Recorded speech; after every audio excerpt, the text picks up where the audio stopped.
Last పార్ట్‌లో neck బట్టి arm whole ఎలా తీసుకోవాలో చెప్పాను గదా! దాన్ని బట్టి నేను డ్రా చేసుకుంటున్నాను. ఒకసారి లాస్ట్ పార్ట్ చూడండి. పార్ట్ 5 చూస్తే మీకు క్లియర్‌గా అర్థమవుతుంది.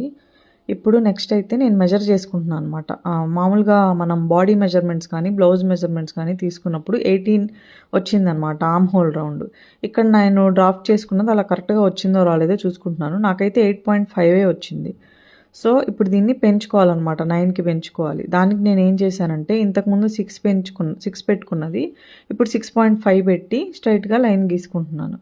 ఇందాక సేమ్ ప్రాసెస్ దానిలాగే మధ్యలో క్రాస్‌కి ఒక లైన్ గీసుకొని 1 ఇంచ్ పెట్టుకొని ఆర్మ్ హోల్ మళ్ళీ డ్రా చేసుకున్నాను అనమాట.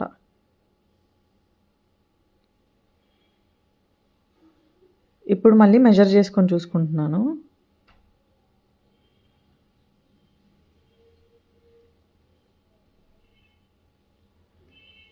ఇప్పుడు నాకు కరెక్ట్‌గా వచ్చింది 9 ఇంచెస్.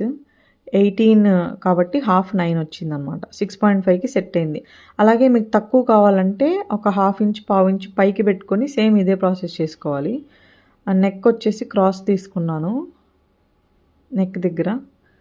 ఇప్పుడు మెయిన్ డాట్ కింద బ్యాక్ డాట్ మార్క్ చేసుకుంటున్నాను. కింద హాఫ్ ఫోల్డ్ చేశారు. హాఫ్ ఎట్లా అంటే కింద వరకే చూసుకోవాలి. పై వరకు హాఫ్ చూసుకునే పని లేదు. కింద హాఫ్ ఫోల్డ్ చేసి 4 ఇంచెస్ మార్క్ చేసుకున్నాను. 4 ఇంచెస్ స్ట్రైట్‌గా మార్క్ చేసి కింద డాట్ కోసం అటు హాఫ్ ఇంచ్, ఇటు హాఫ్ ఇంచ్ మార్క్ చేస్తున్నాను.